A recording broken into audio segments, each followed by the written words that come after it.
अस्सलाम वालेकुम स्टूडेंट। आप देख रहे हैं लर्निंग फोर्स।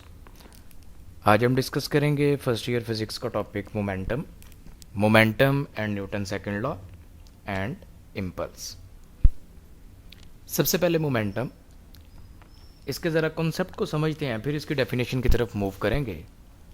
अगर हमारे पास दो ऑब्जेक्ट हों और वो दोनों सेम वेलोसिटी से मूव कर रहे हों, फॉर एग्जांपल ये मेरे पास दो ऑब्जेक्ट हैं, दो बॉल्स हैं, एक का मास 10 kg है, एक का मास 50 kg है, दोनों सेम वेलोसिटी से मूव कर रहे हैं, तो ये ऑब्वियस ही बात है कि जिसका मास ज़्यादा है उसको रोकना मुश्किल होगा।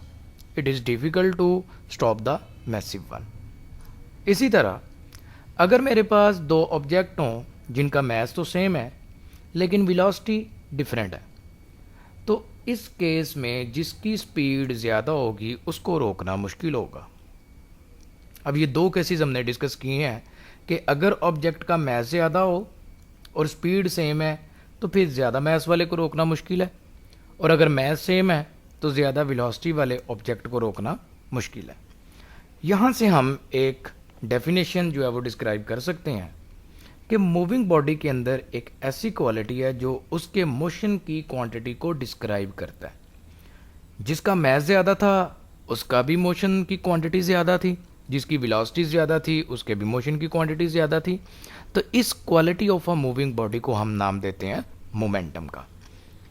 इसको अब बाय डेफिनेशन हम इस तरह से डिफाइन कर सकते हैं, the quality of a moving body which describe the quantity of motion is called linear momentum.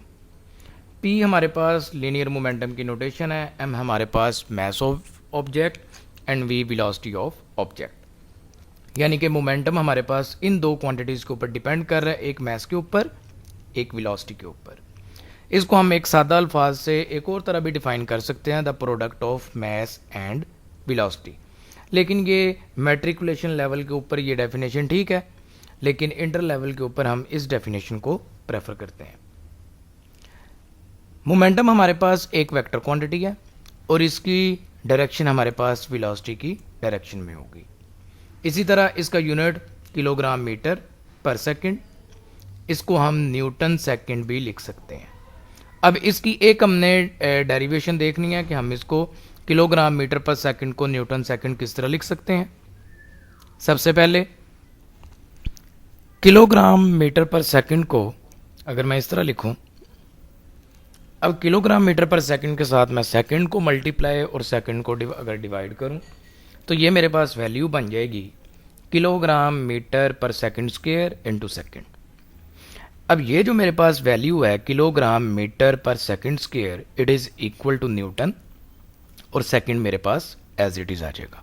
ये एक छोटा सा प्रूफ था कि हम यूनिट को किसी दूसरी नोटेशन के अंदर किस तरह से लिख सकते हैं। नेक्स्ट हमारे पास अगर हम मोमेंटम को न्यूटन सेकंड लॉ के साथ कंपेयर करें, यहाँ पे एक हमारे पास कंसिडरेशन है कि एक हमारे पास ऑब्जेक्ट है जिसका मास m है, उसकी इनिशियल वेलोसिटी vi, और अगर उसके ऊपर मैं कोई फोर्स अप्लाई करूँ फॉर टाइम t तो उसकी वेलोसिटी हो जाएगी vf। फोर्स की वजह से उसके अंदर चेंज इन वेलोसिटी भी आएगा।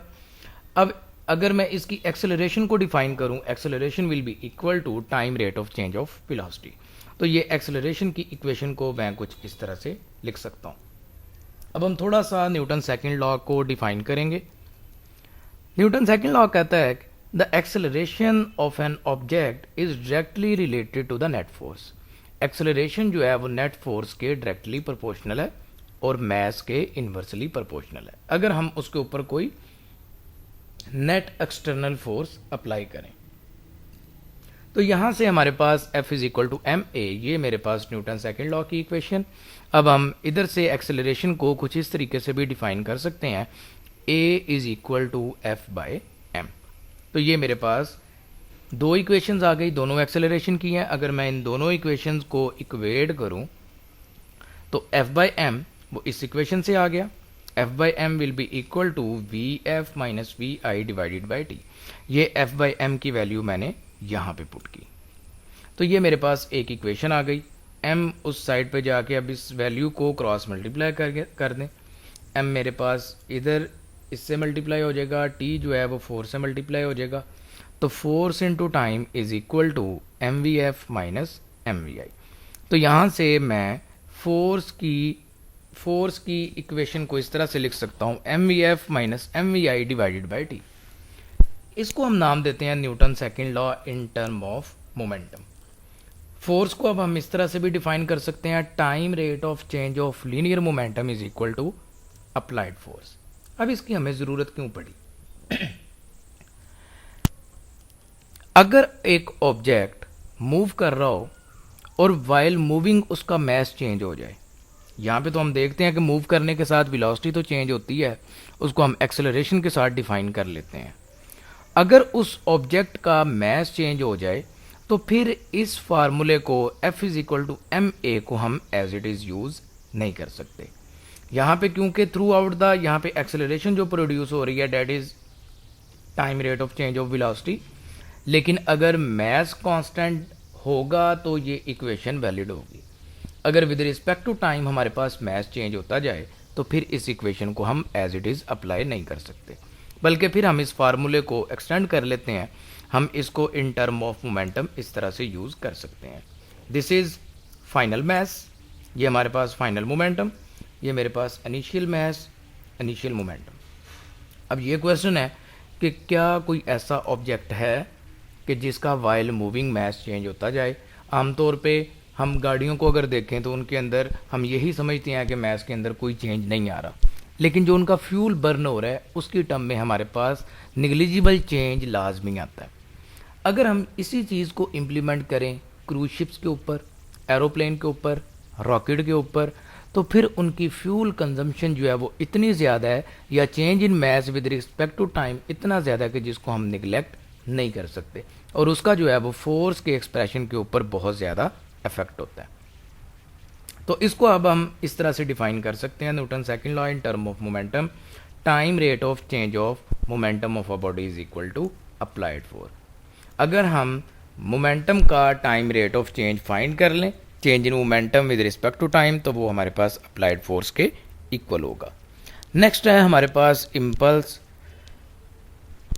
बहुत कॉमन इसकी एग्जांपल है, हम डेली लाइफ के अंदर इसको बहुत ज़्यादा यूज़ करते हैं, इसको ऑब्जर्व करते हैं। When a large force act on a body for very short interval of time, then the product of average force that act during time t is called impulse. अगर हम एक लार्ज फोर्स स्मॉल टाइम के लिए act करेंगे तो force और time का product कहलाएगा इम्पल्स। अब large force small interval of time के लिए कब हम अप्लाई करते हैं, इसकी एक बहुत कॉमन एग्जांपल है क्रिकेट बॉल। जब हम बैट से इस बॉल को हिट करेंगे तो उनका इम्पैक्ट टाइम मिली सेकेंड माइक्रो सेकेंड में होगा, लेकिन जो बैट्समैन है ये वेरी लार्ज फोर्स अप्लाई करेगा बॉल के ऊपर, तो इसको हम नाम देते हैं इम्पल्स का। इसी तरह अगर कोई एक्सीडेंट हो, कोई गाड़ी किसी चीज़ के अंदर हिट करे, कोई कोलिजन हो, तो वो भी हमारे पास इम्पल्स कहलाते हैं कि large force act on a body for very short interval of time, तो इसको हम इम्पल्स का नाम दे सकते हैं। अब इसके लिए अगर हम इसको देखें, impulse is equal to force into time, large force act on a body for short interval of time. और इस प्रीवियस स्लाइड के अंदर हमने देखा था कि force into time is equal to M V F minus M V I. तो impulse को अब हम लिख सकते हैं, impulse is equal to change in momentum. ये याद रखिएगा, अगर हम time rate of change of momentum कहेंगे तो वो फोर्स के इक्वल होगा, अगर हम सिर्फ चेंज इन मोमेंटम कहेंगे तो वो इम्पल्स के इक्वल होगा। ये चीज़ आपने ज़रा याद रखनी है। अब हम इसको भी डिफाइन कर सकते हैं, instantaneous change in momentum due to impulsive force is called impulse. Impulsive force की वजह से जो चेंज इन मोमेंटम आएगा वो इम्पल्स कहलाएगा, और ये चेंज इन मोमेंटम किसकी वजह से आ रहा है? Due to impulsive force. ये हमारे पास इम्पल्सिव फोर्स की वजह से आएगा। अब इम्पल्सिव फोर्स क्या है? Force acts on a body for very short interval of time. वो फोर्स जो स्मॉल इंटरवल ऑफ टाइम के लिए एक्ट हो, उसको हम नाम देते हैं इम्पल्सिव फोर्स का। तो ये स्टूडेंट हमारा एक छोटा सा टॉपिक था, momentum and Newton second law and impulse. Okay student, अल्लाह हाफिज़।